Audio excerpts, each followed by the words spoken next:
morning, good afternoon, good evening. Ben, you have been to Victoria Falls. I've been there a number of times. I have never, ever seen this little water flowing over the falls. Have you? I agree. I've been there, and I won't say I would have seen this. I would have never thought this would ever happen. No, not any day. It's sad. I mean, this place was called the smoke that thunders. The roaring of that water was just majestic, and to see it like this trickles. It's sad. It's a sad sight. Well, let's just see the video before we start. We came here to justify the load shedding that we are experiencing. And now that we are here, we've realized that you cannot argue with nature.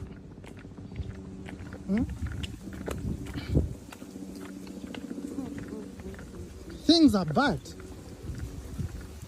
Now, you chaps, you like to argue and politicize everything.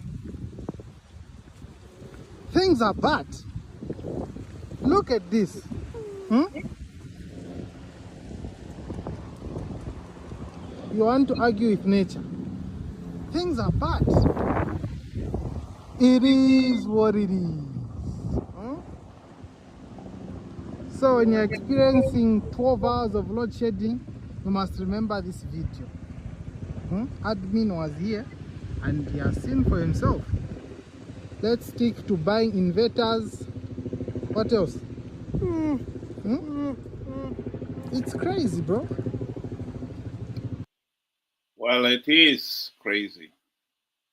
I must admit I've never seen it this bad. But what the gentleman is trying to say there about the load shedding, this one is got to dispute. Yes, the Zambezi River has dried up, and it is nobody's fault.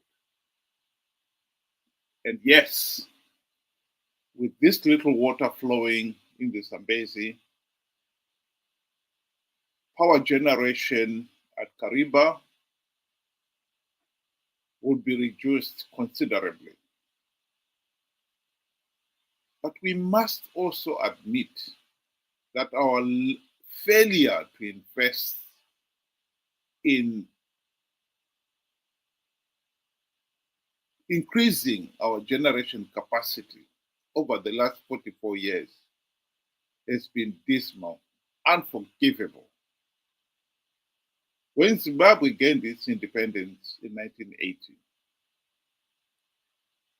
the incoming ZANU-PF regime was given the feasibility studies for Hwange stage power unit number 7 and 8, and for the Batoka Gorge Dam on the upstream of the existing between Victoria Falls and Kariba Dam. If we had built those, that would have boosted our power generation capacity. Hwange stage 7 and 8 were only finally commissioned last year. 44 years after they had received the feasibility study. As for Batoka Gorge, nothing has happened. This is the reality that some people are failing to understand. Ben. From the beginning of this video, this gentleman says he is justifying why there is 12 to 20 hours load shedding. I would not accept that.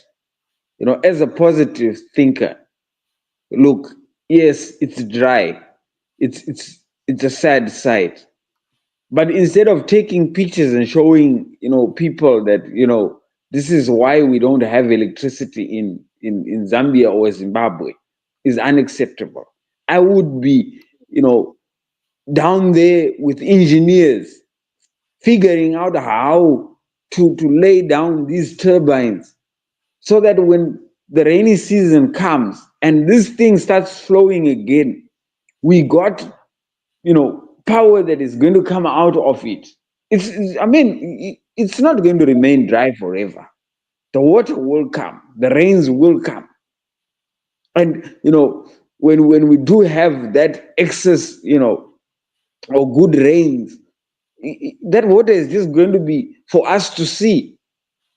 And there is no power generation that is going to come out of that. And from my understanding, just that gorge can generate more than Kariba and Hwange combined. Because I'll let you in on a secret. Units 1 to 6 at Hwange Power Station are not working. If they are working whilst they're being fixed. So it's basically, it's like you have a car, but for your car to move, you need to always be or travel with your mechanic. That doesn't make any sense. It's expensive. Get rid of it. Right? And fix this. That's the future. If you are forward thinking. I'm sorry to say, but this is not a good enough excuse for why we have load shedding. And rightfully, like you said, 44 years. This project was, the plans for this project were laid down by, people long back that did not even have, the infrastructure that we have now. They had that plan. And it's shameful that now, with all the resources and technology, we still haven't even achieved that. I'm sorry to say, but I don't agree with you, and I don't agree with whatever you are saying.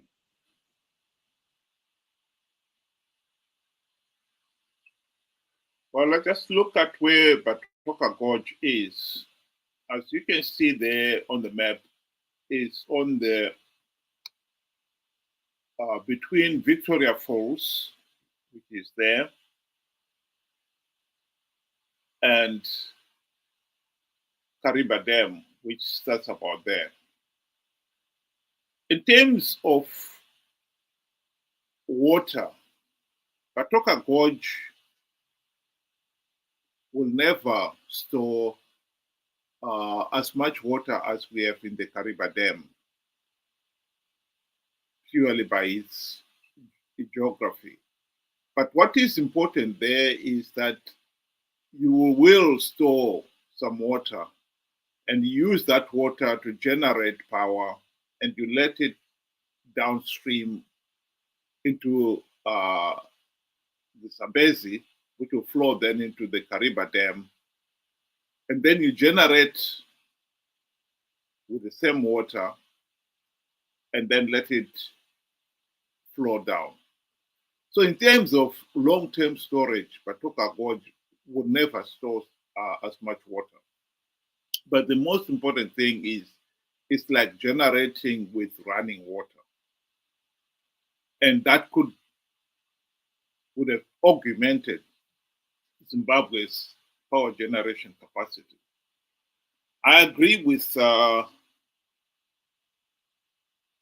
argument that Ben is giving there. There is Hwange. We've got a lot of coal there in Hwange, and we've built the power stations there. Unit number 1 to 6 were built before independence. And they need a refurbishing.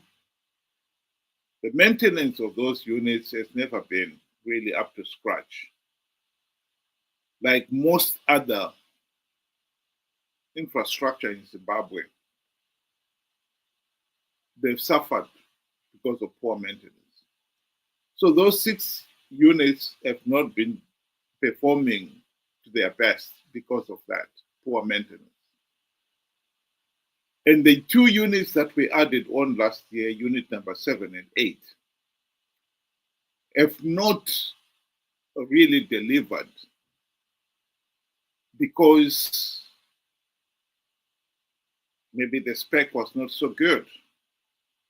It is highly unusual for a piece of kit like that to be installed and commissioned, and hardly a year later, they're already experiencing a number of breakdowns.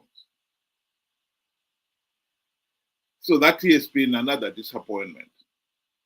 But the other big disappointment, like I said, in terms of power generation capacity, is that Zimbabwe is not really keeping up with the demand. They've only commissioned 2 units in 44 years. Was asking for trouble.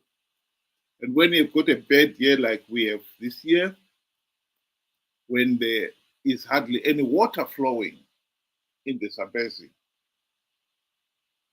you have to put up with a lot of load shedding. And the load shedding has been absolutely terrible for Zimbabwe. Instead of looking at a few hours of load shedding, some areas are So when you're experiencing days experiencing 12 hours of load shedding, you must remember. load shedding. And in some cases, it's days, others weeks, and even months. Some of the more remote areas, power has been switched off for months on end. That is the reality.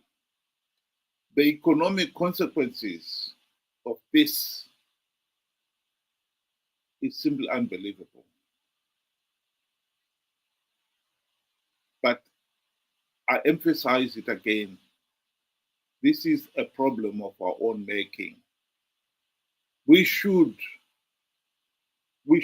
have been doing better maintenance of the infrastructure that we inherited from the white regime, and we should have also been building on it. We have not been doing either. And this is why a year like this hits us even harder.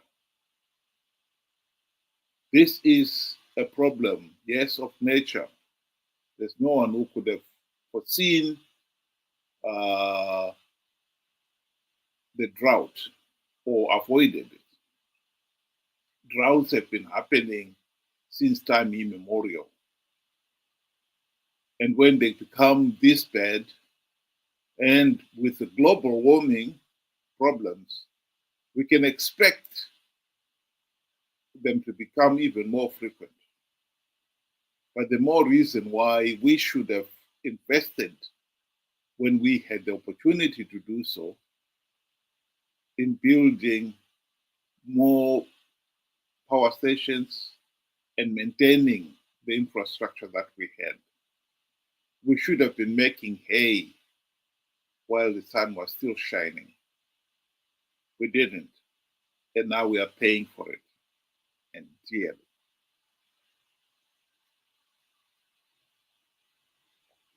I see this very, very differently. Because, you know what, I want us to be realistic when it comes to Zimbabwe. I think for the past 10 to 20 years now, we have been experiencing load shedding. Heavy sometimes maybe light, but we have been experiencing load shedding before all this has happened. So we don't have an excuse to say, look at the Victoria Falls, it has dried. We had the problem before it dried. Even when it was flowing, we had the problem. First of all, Our problem is our failure to make this, project, the Bakota, hydropower system, project, a reality. 44 years in, we are still just looking at the water. We are still paying, to go and see the water only. That is a problem. Secondly, when it comes to the Hwange generating, it's not working. Clearly, it's not working. And I firmly believe that, when these tenders happen or the tender processes happen, there should be some kickbacks that are happening there. I mean, you failed to actually justify to say, how does Unit 6, 7, and 8 that recently got commissioned are breaking down? This is supposed to be a new vehicle. And when you get a new vehicle, you are expecting some good service for a good period of time. Now, if you are getting it and you're already looking for the mechanic, uh, something is wrong with it. Take it back. Unless you bought it cheap or you didn't use the right procurement method or the right tender method, right? This is the only way. So we cannot go there and start justifying to say the Victoria Falls has dried. Yes, the Victoria Falls has dried, but didn't we have load shedding before? We had this 20-hour load sheddings before. The equipment is old. The equipment is poor that we are getting. And lastly, and most importantly, we have failed to make a very feasible project a reality. So we don't have any excuse.